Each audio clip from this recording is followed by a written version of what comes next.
Here's a look inside my newest Losi LMT. I purchased this one in August of 2023 as the King Sling Megatruck version of the LMT. I didn't care for the longer wheelbase that the Megatruck had, so I basically converted it to a monster truck with a shorter wheelbase. Getting started with the body, this is a 2005 Ford F-250 Super Duty from J Concepts that I painted up myself. I mounted the body to the chassis with a set of Proline Racing Secure Lock adjustable body posts, which make bodies last a little longer from my experience. In the rear of the truck, I'm running an Losi RC low-profile aluminum wheelie bar. It's more realistic and durable than the stock wheelie bar and mounts directly to the chassis with the original hardware. If you're interested, they're available through lvcrc.com. On all four corners of the truck, I'm running J Concepts racer tires in the gold compound mounted on 2.6-inch tribute wheels. To mount them to the truck, I use some 17mm plastic J Concepts adapters to fit the stock hexes. I also threw on a set of blue J Concepts mock beadlock rings just for looks.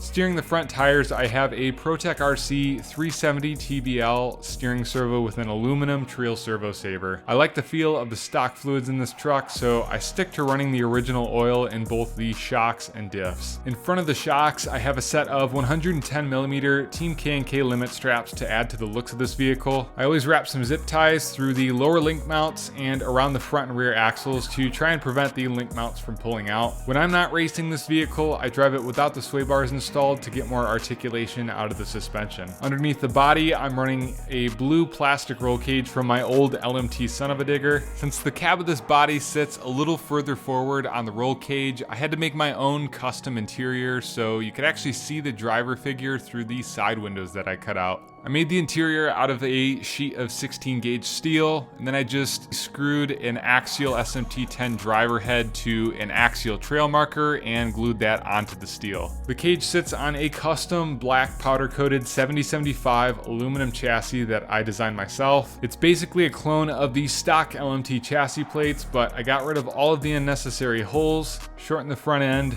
raised the shock mounts a little bit, and then made the plates look a little bit more realistic. Further into the truck, I installed a low center of gravity ESC and receiver mount from Bauhaus RC, along with the LCG battery tray to improve handling. The original Velcro strap broke, so I have one in here from SpeedTech RC. I built this truck to race in the sport mod class whenever I attend events, so when I do race it, I throw in a 17-turn brushed J Concepts silent speed motor and hook that up to a Hobby Wing Quick Run 1080 ESC. When I'm just bashing, I stick to the stock Spectrum Firma motor and speed control. I run the max punch setting on my ESC and also have it set to the stock throttle setup with forward, brake, and reverse. The LCG electronics trays allow me to run a 40mm aluminum cooling fan from Rocket RC on the motor. The stock receiver's hooked up to a Spectrum DX5 rugged, and everything is powered by a Gens Ace 5200 mAh 3S LiPo with XT90 connectors. If there's a part of this vehicle that I didn't mention throughout the video, you can assume that it remains stock. If you have any additional questions, feel free to leave them down in the comments. Like and subscribe. I'll catch you guys in the next one.